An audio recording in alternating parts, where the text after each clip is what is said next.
dia bilang hai sobat beasiswa.id itu adalah sapaan karakteristik mereka. Jadi setiap mereka menerbitkan artikel, mereka akan kasih panggilan itu. Jadi itu identitas mereka. Dan tadi seperti yang penjelasan di awal, karakteristik mereka.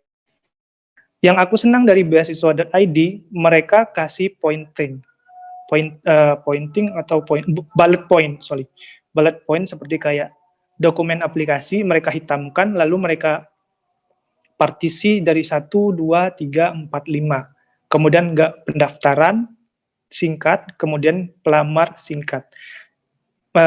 Kalau kalian cek di beasiswa.id, mereka juga tulis banyak hal di bawahnya seperti benefit beasiswa, singkat lagi, kemudian periode beasiswa, singkat lagi. Nah, kenapa aku suka beasiswa.id sebagai acuan? Karena ini tidak terlalu banyak paragraf. Kemudian mereka menulis langsung tanpa ada basa-basi, langsung ke inti permasalahan. Dan yang paling aku suka adalah, dan mungkin barangkali banyak scholarship hunter yang suka, karena dia bikin partisan yang bagus, seperti dokumen aplikasi, kemudian bullet point, kemudian pendaftaran, bullet point, bla bla bla gitu. Itu hal yang menarik dari beasiswa.id. Kita lanjut. Nah, yang harus diketahui oleh content writer adalah psikologi pembaca. Psikologi pembaca ini sedikit teknis, tidak teknis, sedikit abstrak, tidak bisa diakses dengan gampang karena itu kan sifat ya. Jadi kita bingung. Nah, aku mau kasih tahu kalian fakta menarik. Ini dari World Most Literate Nation. Itu Indonesia tuh masih di urutan ke-60 untuk literasinya dan minat membacanya. Gede banget, 2 digit semua.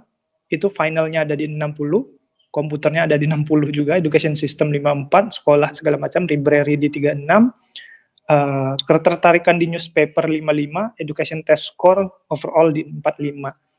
Indonesia itu masih jauh di bawah. Kalian bisa cek di sumbernya, aku lampirin di situ. Indonesia itu masih sangat di bawah. Even itu orang-orang orang-orang yang sudah menempuh pendidikan tinggi. Mungkin mahasiswa atau mahasiswa di perguruan tinggi, ini nggak tahu di mana ya habitnya bisa berubah kayak gitu. Karena aku rasa kalau udah mahasiswa harusnya kekuatannya memang membaca, even itu teknik, even itu kedokteran atau kedokteran pastilah, even apa ya jurusan-jurusan yang teknis yang tidak harus membaca. Aku rasa kekuatannya tetap harus membaca. Karena kelebihannya membaca, kita banyak kosakata, menyampaikan argumen dengan baik, narasinya bagus, kemudian kita tidak kehabisan perbendaharaan kata. Nah, cara mengakali ini, karena kita harus mengikuti pasar, mau nggak mau kita harus ikut dong, karena kita di samping mengedukasi masyarakat Indonesia, kita juga harus tepat nih sasarannya ke pasar yang kita mau tembak. Nah, caranya, ini mungkin penting untuk assessment nanti kalian, untuk exercise, buat artikel itu efektif. Kalau kalian tanya, gimana efektif itu, Mas? Mungkin kalian punya perspektif masing-masing ya. Cuma bagiku, aku orang yang praktis dan nggak suka, basa-basi dan neko-neko, aku langsung gitu. Langsung ke poinnya. Nah, kita coba balik ke Tempo dan Kompas tadi. Tempo itu sendiri, dia langsung ngasih poinnya di paragraf pertama di setiap artikelnya. Misalnya kalau seandainya Pasar Senen kebakaran, dia langsung Pasar Senen kebakaran bla bla bla. Nah, tidak dibuka dengan narasi-narasi lain seperti ketika apa ya, bangunan tua Pasar Senen di daerah ini bilang bla bla bla bla bla, memiliki sistem listrik yang bla bla bla bla bla. Akhirnya tanggal segini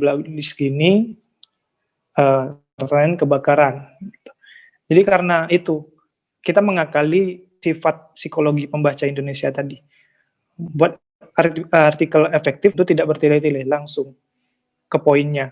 Dan pembagian paragraf itu yang pas. ada kebanyakan content writer yang banyak aku temui dan punya industri yang sama seperti kita, socio entrepreneur di beasiswa dan sekolah, dan youth empowerment itu banyak membagi paragraf. Artinya kayak ini udah selesai, akhirnya dia tambahin lagi, Mungkin kita coba lihat ada 2 halaman di website itu.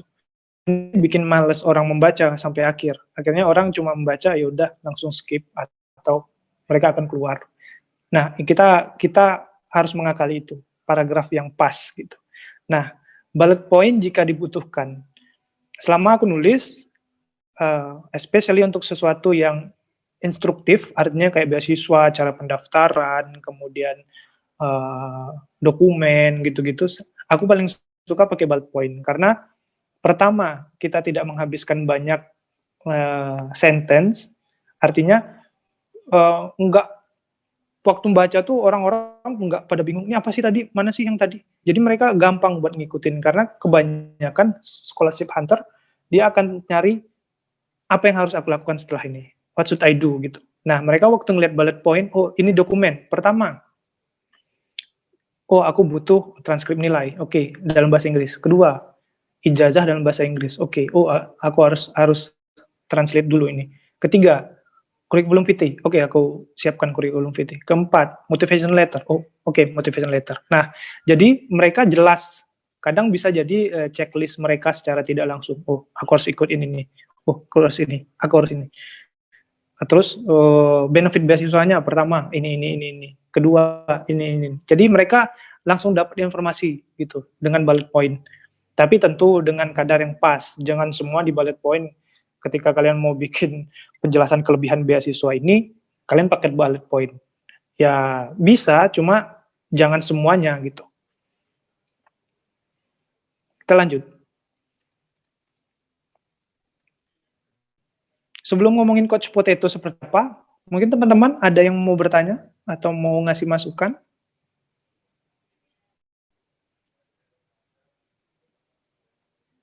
Belum ada? Ada mungkin teman-teman?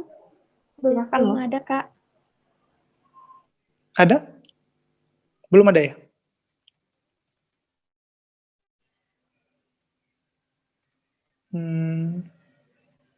Dek, aku masih kedengeran ya? Masih. Oke, aku lanjut ya, kalau nggak ada. Oke, aku lanjut ke Coach Potato seperti apa. Kalian yang mendaftar menjadi voluntary Coach Potato tentu tahu industri Coach Potato apa, target pasarnya apa, bergerak di bidang apa, dan siapa aja sih, apa sih Coach Potato itu. Nah, harusnya kalian tahu, tapi kalau ada yang kurang tahu akan aku perjelas. Jadi Coach Potato kan social entrepreneurship. Dan mereka berfokus pada youth empowerment dan skill-skill tertentu yang mendukung. Ya, barangkali bahasa Inggris, penulisan critical thinking, digital literasi, segala macam. Nah, tapi sasarannya adalah anak muda, gitu. Sebaya kalian, sebaya aku, dan sebaya kalian. Nah, Coach itu dibangun dari orang muda yang pengen fun gitu, fun tapi tetap serius, kekinian dan santai. Nah, ini jadi challenge buat kita content writer untuk representasikan nilai ini ke tulisan kita. Kayak muda apa, fun apa, kekinian apa, santai apa, jadi harus dimasukkan langsung.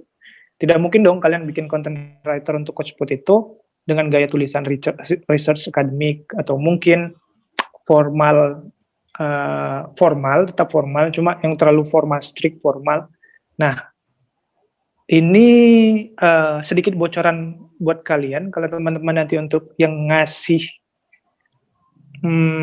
tugasnya ke Coach Potato nanti, kalian bisa menggunakan kata nah, atau iya, atau barangkali kalian bisa masukkan dalam artikel kalian dengan cara enggak, atau apa sih, gitu-gitu.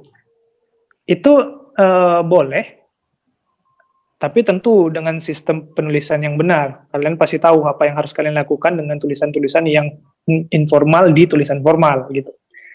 Tapi tetap coach PTT akan cari sesuatu yang fresh, yang kekinian. Nah, anak-anak sekarang kekiniannya apa? Kalau di beasiswa.id tadi dia bilang halo sahabat beasiswa.id, atau di Cafe Prancis UII mereka memanggil pasar mereka sebagai Le Camarade. Nah, Coach Put itu ada panggilannya, Koci. Kalian bisa nanti cek lagi. Nah, hal-hal yang kayak gitu yang harus kalian kombinasikan di tugas kalian nanti. Harapanku kalian bisa combine, karena dari info yang ku dapat, ini volunteer-volunteer yang punya kualitas tinggi-tinggi banget. Ya, nggak tinggi banget, maksudnya tinggi. Dan talented banget, muda-muda talented banget, dan aku rasa kalian tidak kesusahan untuk menerjemahkan 4 poin ini. Itu tadi. Nah, ya apa sih oke dengan yang tidak, dan hal-hal yang lain yang nggak informal itu dibolehkan, tapi pengemasannya aku serahkan ke kalian. Terakhir, kesimpulan. Bentar kan? Ya. Nah, ini mungkin udah aku kasih secara tersirat di sejauh penjelasanku tadi. Perhatikan target pasar. Even nanti kalau ada pertanyaan? Nggak ada ya? Kalian udah tidak membantu Coach Potato lagi, atau kalian udah terjun ke industri digital, concern dari institusi itu. Katakanlah nanti kalian dapat ditugaskan sebagai content writer, karena ini juga tempat buat kalian latihan. Kalian harus tahu target pasar apa. Tandanya untuk orang-orang yang paham di energi, tentu bahasa-bahasa energi, mineral kalian pahami. Kalau orang-orang ekonomi tentu term-term bukan. Nah, itu yang harus diajari pelan-pelan. Kemudian lakukan branding dengan nilai-nilai di institusi yang aku sampaikan tadi. Fun, kekinian, serius tapi santai, dan anak muda banget. Sih caranya, yang pasti bisa. Terus latihan, sampai sekarang aku juga masih tetap latihan, kita sama-sama latihan, karena aku percaya otak itu all about experience. Otak itu pengalaman. Dia bukan game yang tiba-tiba keluar langsung tahu banyak hal. Makanya semakin banyak kalian melatih otak kalian, semakin banyak dia nerima experience dari apa yang kalian hadapi, dia akan naik level. Aku personal nyebutnya art of limitation, jadi keterbatasan manusia. Jadi kalau kalian nanti bisa menulis content writer dengan baik dan fun, sesuai dengan nilai-nilai institusi, limitation kalian, keterbatasan kalian meningkat lagi. Dan kalian akan merespons sesuatu dengan benar lagi. Lebih berbeda dari sebelumnya. Nah, untuk terakhir, ini udah selesai. Tipsnya dari aku adalah, kalau kalian dengan bahasa baku, kalian cek di KBBI. Coba kayak Handi. Aku di situ sejujurnya aku tapi bisa diakali. Caranya adalah kalian gunakan Google Word. Di Google Word kalian bisa menggunakan Google Word. Mereka punya sistem otomatis yang bisa memisahkan di mana yang dipisah atau di mana yang digabung. Jadi boleh dicoba nanti. Dan itu aja. Terima kasih teman-teman atas perhatiannya. Mungkin kalau ada yang mau pertanyaan, silakan.